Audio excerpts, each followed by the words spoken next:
Ma copine a dit, on a rompu il y a des mois. Tu pensais vraiment qu'on était encore ensemble? Alors que je payais encore le loyer et que je dormais à côté d'elle, j'ai répondu, compris, j'ai déménagé ma vie hors de notre appartement et je l'ai laissé croire qu'elle avait gagné. Quelques jours plus tard, sa sœur a admis, je ne sais même pas par où commencer avec cette histoire. Je suis assis dans ma voiture à 3 heures du matin parce que je n'arrive pas à me résoudre à retourner à notre appartement pour l'instant. Ce que j'ai découvert aujourd'hui a complètement bouleversé mon monde. J'ai 28 ans, je travaille comme agent de sécurité de nuit au centre-ville et je termine ma licence en droit via des cours du soir. Je gagne environ 35 000 € par an. Ce n'est pas énorme, mais je gère bien mon argent. Ma copine, Chloé, et moi sommes ensemble depuis 6 ans. Elle travaille à temps partiel dans une boutique de vêtements et gagne environ 15 000 €. Nous vivons ensemble depuis 3 ans, et je couvre le loyer, les charges et la plupart des dépenses communes puisque je gagne plus. Chloé a toujours été très sociable, sortant avec ses copines le vendredi soir, partant en week-end pour rendre visite à sa sœur. Je suis plutôt casanier entre le travail et les cours, mais j'ai toujours soutenu sa vie sociale. Je lui faisais une confiance aveugle. Hier, je faisais défiler mon fil Instagram quand j'ai vu quelque chose qui n'avait aucun sens. Notre ami commun, Maxime, avait posté des photos d'une fête d'anniversaire le week-end dernier. En arrière-plan, je pouvais clairement voir Chloé en train d'embrasser un type que je n'avais jamais vu auparavant. Elle portait la robe qu'elle avait achetée le mois dernier pour son « week-end entre filles » avec ses amis de fac. J'ai envoyé un message à Maxime et mec, Chloé était à la fête de Jake le week-end dernier? Je pensais qu'elle était partie avec ses copines de fac. Sa réponse m'a frappé de plein fouet, mec, je pensais que vous aviez rompu il y a des mois. Elle emmène Léo partout avec elle depuis février. Vous vous êtes remis ensemble? Rompu il y a des mois. Qui est ce Léo? Je vis avec elle, je dors à côté d'elle, je paie nos factures, et apparemment tout le monde pense qu'on a rompu en février. J'ai appelé Maxime immédiatement. Maxime, qu'est-ce que tu veux dire par on a rompu? On vit ensemble. On était ensemble mardi dernier quand tu es passé. Bon sang, Julien. Chloé dit à tout le monde que vous avez mis fin à votre relation en février. Elle a dit que c'était d'un commun accord et que vous régliez les détails du logement, mais qu'elle était célibataire et qu'elle voyait d'autres personnes. Nous n'avons pas rompu. Nous planifions des vacances pour le mois prochain. Il n'y a eu aucune pause, aucune rupture, rien du tout. Après avoir raccroché, j'ai passé des heures à éplucher les réseaux sociaux comme un détective. Au cours des 3 derniers mois, chaque fois que Chloé disait qu'elle faisait une soirée entre filles ou qu'elle rendait visite à sa sœur, elle était avec ce fameux Léo. Des photos d'eux au restaurant, à des concerts, ressemblant à un vrai couple pendant que je travaillais de nuit, pensant qu'elle était juste sortie avec des amis. Mais voici ce qui m'a vraiment touché, elle avait l'air plus heureuse sur ces photos qu'elle ne l'avait été avec moi depuis des mois. Comme si elle vivait une toute autre vie où je n'existais pas. J'ai aussi trouvé quelque chose qui m'a fait bouillir de rage. Chloé est active sur des applications de rencontres en utilisant des photos de notre relation. De vraies photos de nos voyages ensemble, mais avec moi coupé au montage. Une photo de notre week-end à la montagne l'automne dernier la montre maintenant seule sur le sentier de randonnée avec la légende « J'adore explorer de nouveaux endroits ». Ça pourrait être toi à côté de moi. Elle utilise notre relation comme matériel promotionnel pour trouver mon remplaçant tout en mentant à tout le monde sur notre statut. Je suis assis sur ce parking depuis 2 heures à essayer de digérer ça. Depuis combien de temps planifie-t-elle cela? Depuis combien de temps suis-je une sorte de blague pour nos amis communs? Depuis combien de temps est-ce que je paie le loyer, l'électricité et les courses pour quelqu'un qui dit à tout le monde qu'elle est célibataire? Elle est censée rentrer demain soir de son week-end avec ses amis de fac, qui est probablement un week-end romantique avec Léo. Je ne sais même pas comment aborder le sujet sans perdre la tête. Mise à jour 1. J'ai décidé de profiter du week-end pendant son absence pour mettre de l'ordre dans mes affaires et comprendre exactement à quoi j'avais affaire. La première chose que j'ai faite a été d'appeler sa sœur, Manon. Chloé et moi nous sommes toujours bien entendus avec Manon. Elle est venue à notre appartement plusieurs fois, c'est que nous vivons ensemble, semblait m'apprécier. Je me suis dit que si quelqu'un pouvait me dire la vérité sur ce que Chloé raconte, ce serait elle. Manon, c'est Julien. Je dois te demander quelque chose, et j'ai besoin que tu sois totalement honnête avec moi. Oh, salut Julien. Quoi de neuf? Est-ce que Chloé t'a dit qu'on avait rompu? Il y a eu un long silence. Pourquoi tu demandes? Parce que je viens de découvrir qu'elle dit à nos amis communs qu'on a rompu il y a des mois, et j'essaie de comprendre l'étendue de ce mensonge. Oh mon Dieu, Julien. C'est vraiment gênant. Dis-moi juste la vérité, Manon. S'il te plaît. Elle nous a dit, à maman et moi, que vous aviez fini les choses en février parce que tu étais trop contrôlant sur sa vie sociale. Elle a dit que tu ne la laissais pas sortir avec ses amis et que tu la faisais se sentir piégée. J'ai failli lâcher le téléphone. Contrôlant? Manon, je n'ai jamais essayé de contrôler sa vie sociale. Je l'encourage à sortir. Je paie ses Uber pour rentrer quand elle sort boire un verre pour qu'elle n'ait pas à s'inquiéter de sa sécurité. Je sais que c'est bizarre à entendre, mais elle a dit que vous vous disputiez beaucoup et que tu menaçais de la mettre à la porte si elle n'arrêtait pas de voir ses amis. C'est complètement inventé. On ne s'est pas disputé, et je n'ai jamais menacé de la mettre dehors. On vit ensemble, on partage les frais, on dort dans le même lit tous les soirs. Comment a-t-elle expliqué cette partie? Elle a dit que vous étiez encore en train d'organiser la séparation des logements, mais qu'elle cherchait son propre appartement. C'était de la folie. Chloé avait créé tout un récit fictif où j'étais le petit ami contrôlant qu'elle avait courageusement quitté. Alors qu'en réalité, je la soutenais financièrement et émotionnellement pendant qu'elle me trompait et mentait à tout le monde sur notre relation. Manon, elle te ment. On est ensemble. On a été ensemble tout ce temps. Elle m'a encore dit hier matin qu'elle m'aimait avant de partir pour son voyage.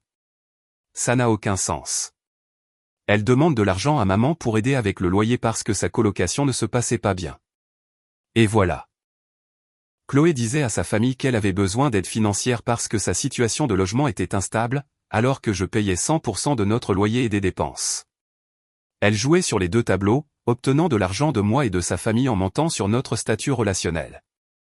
Après avoir raccroché avec Manon, j'ai appelé mon pote Thomas du boulot. Thomas a traversé un divorce compliqué et il est très pragmatique sur les relations. Thomas, j'ai besoin de ton aide pour un truc et j'ai besoin que tu ne poses pas trop de questions avant que je t'explique tout. Qu'est-ce qui se passe, frérot? Chloé me trompe et ment sur notre relation depuis des mois. Elle n'est pas en ville jusqu'à demain soir, et j'ai besoin de sortir mes affaires et de couper les ponts complètement avant qu'elle ne revienne. Merde, tu as besoin de quoi? D'aide pour déménager et d'un endroit où crècher quelques jours le temps que je trouve un logement. C'est fait. On commence quand? J'ai passé le reste du samedi à m'extraire méthodiquement de la vie de Chloé. J'ai pris des photos de tout dans l'appartement pour avoir des preuves, emballé toutes mes affaires et les ai transportées chez Thomas. J'ai retiré mon nom du bail. Heureusement, nous étions sur un préavis réduit d'1 mois. J'ai résilié tous les contrats qui étaient à mon nom, électricité, gaz, internet. J'ai appelé notre propriétaire et expliqué que je partais et que je ne serais plus responsable des dommages ou des loyers impayés après le 15 octobre. Je suis aussi allé à notre banque et j'ai clôturé notre compte courant commun, transférant mon argent vers un nouveau compte dans une autre banque. Ce compte ne contenait qu'environ 800 € de toute façon, de l'argent que j'avais déposé pour nos dépenses communes. Donc, ce n'est pas comme si je prenais quoi que ce soit qui était vraiment à elle. La partie la plus difficile a été de gérer notre chien, Rocky. Il est techniquement à moi. Je l'ai adopté avant que Chloé et moi n'emménagions ensemble. Il est pucé à mon nom, et je paie tous ses frais vétérinaires. Mais Chloé l'adore, et je savais que le prendre lui ferait mal. Pourtant, je ne pouvais pas le laisser avec quelqu'un qui me mentait depuis des mois et qui oublierait probablement de le nourrir une fois que le drame commencerait. Dimanche soir, c'était comme si je n'avais jamais vécu là.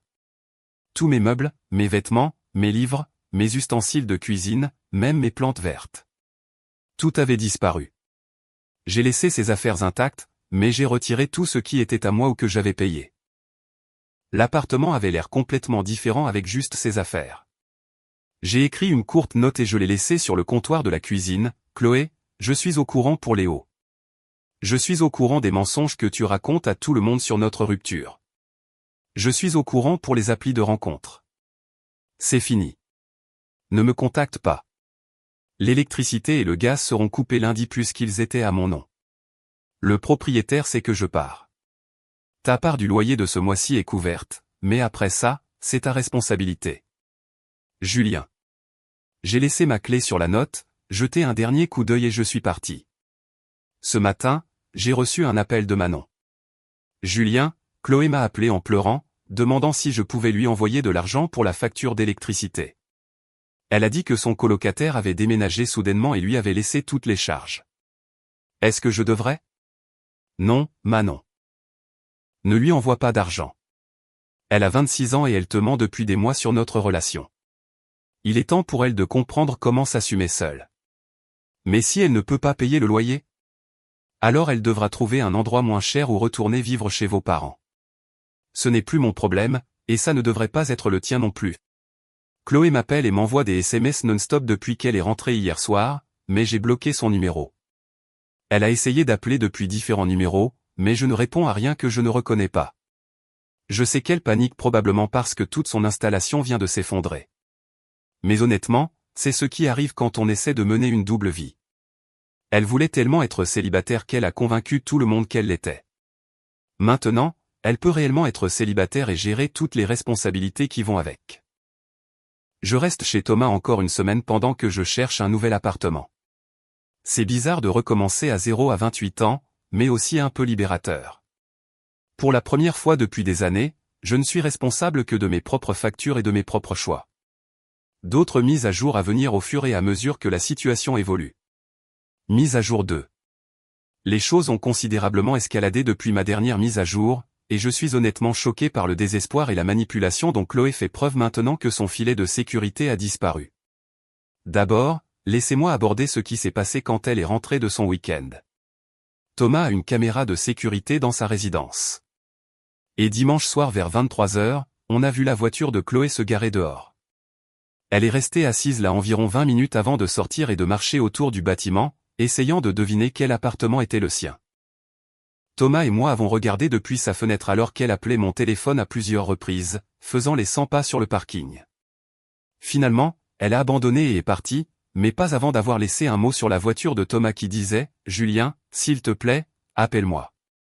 On doit parler. » Tout ça est un énorme malentendu.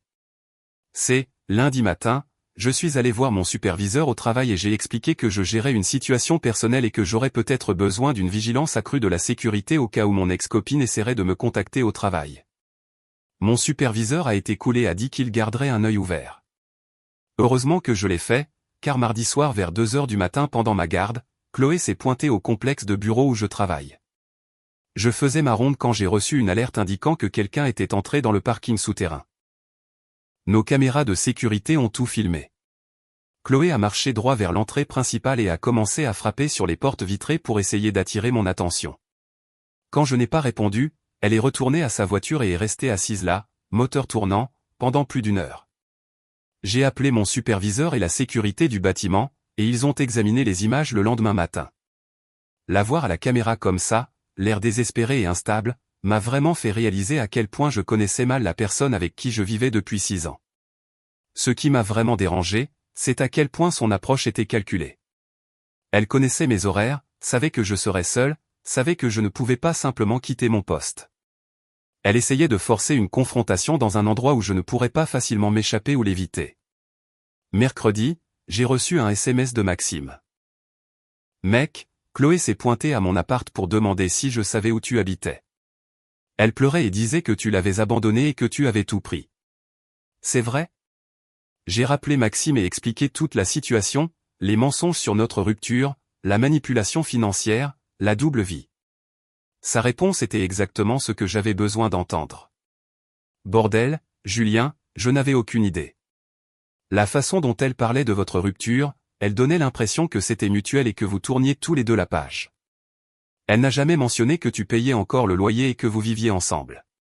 Qu'est-ce qu'elle t'a dit exactement quand elle est venue chez toi? Elle a dit que vous vous étiez disputés, que tu avais déménagé sans prévenir, pris tous les meubles et que tu l'avais laissé avec des factures qu'elle ne pouvait pas payer. Elle a demandé si elle pouvait dormir sur mon canapé quelques jours le temps de s'organiser. Et qu'est-ce que tu lui as dit? Je lui ai dit non. Après ce que tu m'as raconté sur les mensonges et la tromperie, je ne me mêle pas de ce drame. Maxime n'était pas le seul qu'elle a essayé de manipuler. Au cours des jours suivants, j'ai reçu des messages de plusieurs amis communs disant que Chloé les avait contactés avec des variations de la même histoire. Je l'avais soudainement abandonnée, laissée avec des factures impayables et pris des meubles qui étaient, à nous, plutôt qu'à moi. Ce à quoi elle ne s'attendait pas, c'est que ses amis vérifieraient son histoire auprès de moi. Chaque personne qui m'a contacté a eu droit à la vérité sur ce qui s'était passé, avec des captures d'écran de ses profils de rencontres et des photos d'elle avec Léo. La réponse a été unanime. Personne ne voulait aider quelqu'un qui mentait et trompait depuis des mois. Jeudi matin, Manon m'a appelé. « Julien, je dois te dire quelque chose sur Chloé que je pense que tu devrais savoir. » « Quoi donc ? » Elle est venue dormir chez moi hier soir parce qu'elle s'est fait expulser de l'appartement. Pendant qu'elle était là, elle était au téléphone avec quelqu'un. Je crois que c'était Léo. Et elle parlait du fait que tout ça faisait partie de son plan. Quel genre de plan ? Elle a dit quelque chose sur le fait qu'elle planifiait cette période de transition depuis plus d'1 an. Qu'elle avait besoin de garder les choses stables avec toi financièrement pendant qu'elle décidait ce qu'elle voulait vraiment. Elle a dit qu'elle ne s'attendait jamais à ce que tu disparaisses complètement parce que tu es trop gentil et que tu prendrais toujours soin d'elle. J'ai eu la nausée en entendant ça. Elle avait planifié ça depuis 1 an. C'est ce que ça laissait entendre. Elle se plaignait que Léo ne voulait pas emménager ensemble maintenant parce qu'il ne voulait pas gérer le drame de son ex.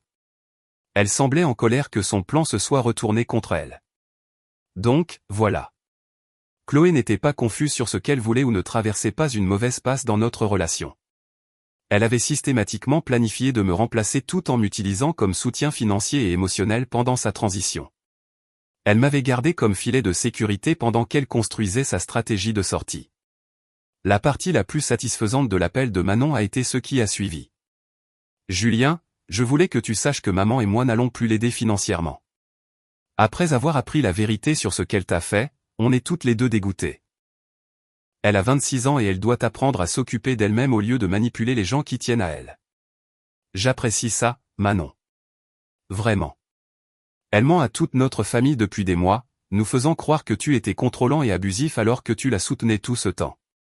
Ce n'est pas acceptable. La pièce finale de validation est venue hier quand j'ai parlé à la gérante de la boutique où travaille Chloé. Je devais mettre à jour mes coordonnées d'urgence pour l'assurance de toute façon. Alors, j'ai mentionné que Chloé et moi n'étions plus ensemble. « Oh, c'est dommage », a dit la gérante.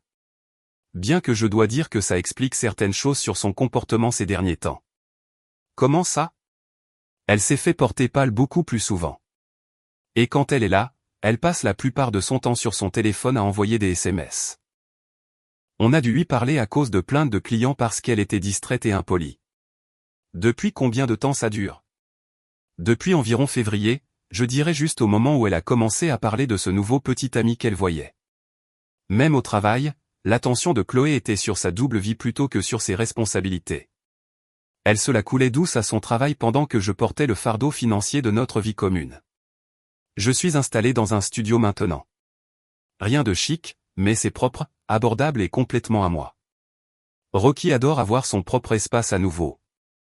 Et honnêtement, je dors mieux que depuis des mois. Je sais que Chloé est en difficulté maintenant que la réalité l'a rattrapée, mais c'est la conséquence d'essayer de manipuler plusieurs personnes pour son propre confort. Elle voulait la liberté d'être célibataire tout en gardant la sécurité de notre relation. Et quand j'ai découvert la vérité, elle a perdu les deux. Dernière mise à jour à venir une fois que je serai complètement installé et que ce drame sera derrière moi. Dernière mise à jour. Cela fait plus d'1 semaine que j'ai disparu de la vie de Chloé, et je suis enfin prêt à partager comment tout cela s'est conclu. Les retombées ont été encore plus révélatrices que la découverte originale, et cela a confirmé que partir comme je l'ai fait était absolument le bon choix. D'abord, une mise à jour sur le côté pratique. J'ai complètement emménagé dans mon studio, et c'est incroyable la tranquillité d'esprit qui vient du fait de savoir que chaque facture, chaque meuble, chaque responsabilité est uniquement la mienne. Plus besoin de me demander si on profite de moi ou si je finance la vie secrète de quelqu'un d'autre. Rocky s'est parfaitement adapté à notre nouvel endroit. Il semble plus calme aussi, ce qui me fait me demander s'il ressentait la tension dans notre ancien appartement que j'étais trop aveugle pour voir. Mais la vraie conclusion de cette histoire est ce qui s'est passé avec les tentatives de plus en plus désespérées de Chloé pour me récupérer une fois qu'elle a réalisé à quel point elle dépendait de ma stabilité. Jeudi dernier, elle a d'une manière ou d'une autre obtenu ma nouvelle adresse. Je ne suis toujours pas sûr comment. Je ne l'ai donnée à personne sauf à mon travail et à mon propriétaire. Elle s'est présentée à 19h juste au moment où je rentrais des cours, debout près de ma voiture sur le parking. « Julien, s'il te plaît, On doit parler. Tu ne peux pas juste jeter 6 ans sans me donner une chance d'expliquer. Je suis resté là à la regarder, cette personne que je pensais connaître, et je n'ai absolument rien ressenti. Pas de colère, pas de tristesse, pas de nostalgie, juste du vide. Il n'y a rien à expliquer. Chloé, tu as fait tes choix au cours de la dernière année. Maintenant, tu dois vivre avec les conséquences. Ce n'était pas ce que tu crois. J'étais confuse sur ce que je voulais, mais je n'ai jamais cessé de tenir à toi. Tu as été confuse pendant une année entière? Tu étais confuse quand tu créais des profils de rencontres avec nos photos? Tu étais confuse quand tu disais à ta famille que je te contrôlais? Tu étais confuse quand tu planifiais ta période de transition pendant que je payais toutes nos factures? Son visage est devenu blanc. Elle ne s'attendait pas à ce que je sois au courant des mensonges à la famille ou de la planification d'un an. Comment as-tu? Qui t'a dit ça? Est-ce que ça a de l'importance? Le fait est que je sais qui tu es vraiment maintenant. Je sais que notre relation entière n'était qu'une commodité pour toi pendant que tu cherchais ce que tu voulais vraiment. C'est pas vrai. Je t'aimais. Je t'aime encore. J'avais juste besoin d'un peu d'espace pour comprendre les choses. De l'espace? Tu as eu plein d'espace, Chloé. Tu as eu de l'espace pour sortir avec d'autres personnes. De l'espace pour mentir à tout le monde sur notre statut. De l'espace pour utiliser mon salaire pendant que tu jouais à la dinette avec quelqu'un d'autre. Ce que tu n'as pas eu, c'est l'honnêteté de me dire ce qui se passait. Elle a commencé à pleurer à ce moment-là, mais ça semblait jouer, comme si elle essayait de déclencher mon instinct protecteur plutôt que d'exprimer une émotion sincère. J'ai fait des erreurs, d'accord? Mais on peut surmonter ça. On est ensemble depuis 6 ans, Julien. Ça doit signifier quelque chose. Ça signifierait quelque chose si ces 6 années avaient été honnêtes.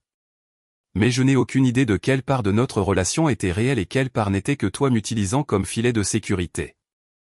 Je ne t'utilisais pas. Vraiment? Alors pourquoi m'as-tu gardé près de toi pendant que tu construisais une relation avec Léo? Pourquoi m'as-tu laissé payer toutes nos factures alors que tu disais à ta famille que tu avais besoin d'argent?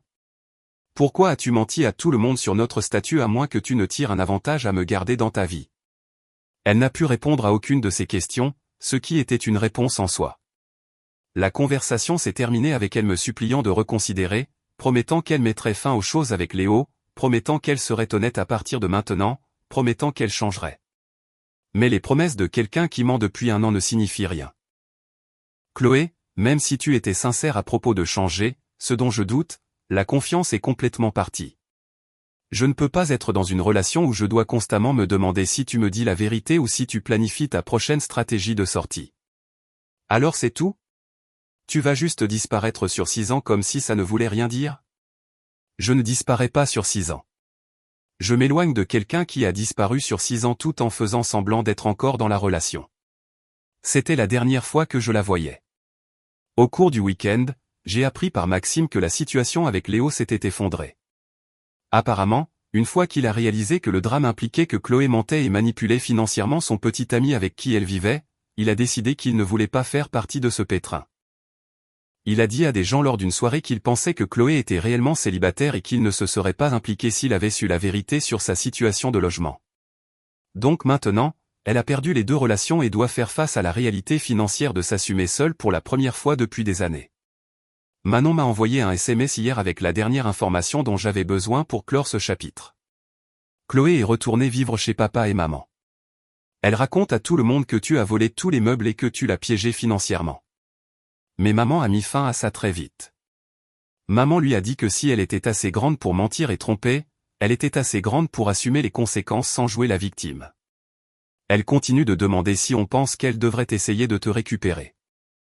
Et on continue de lui dire de se concentrer sur l'apprentissage de l'honnêteté et de l'indépendance au lieu de chercher une autre personne pour prendre soin d'elle. C'est exactement ce que j'avais besoin d'entendre. Les personnes qui comptent le plus dans cette situation, les amis communs, les membres de la famille qui savent réellement ce qui s'est passé, peuvent voir à travers la manipulation et le récit de victime de Chloé. Avec le recul, je peux voir tellement de drapeaux rouges que j'ai manqué. La façon dont elle ne proposait jamais de payer pour les sorties ou les dépenses communes. La façon dont elle devenait défensive si je demandais quels étaient ses projets pour le week-end. La façon dont elle cadrait chaque conversation sur notre avenir autour de ce que je pouvais lui apporter plutôt que ce que nous pouvions construire ensemble. Je pense que la relation était à sens unique depuis bien plus longtemps que juste l'année passée. J'étais juste trop investi dans l'idée de ce que nous construisions pour remarquer qu'elle ne le construisait pas réellement avec moi. La partie la plus difficile de toute cette expérience n'a pas été de perdre Chloé. Ça a été de réaliser à quel point je m'étais peu valorisé. J'étais tellement concentré sur le fait d'être un bon pourvoyeur et un partenaire solidaire que je ne me suis jamais demandé si je recevais la même énergie en retour. J'ai 28 ans. J'ai un emploi stable. Je finis mes études. J'ai mon propre appartement, mon chien et des amis qui me respectent vraiment. Pour la première fois depuis des années, je suis excité par mon avenir au lieu d'essayer simplement de maintenir le confort de quelqu'un d'autre. La bonne personne ne vous verra pas comme un filet de sécurité ou un plan de transition. Elle vous verra comme un partenaire avec qui il vaut la peine d'être honnête.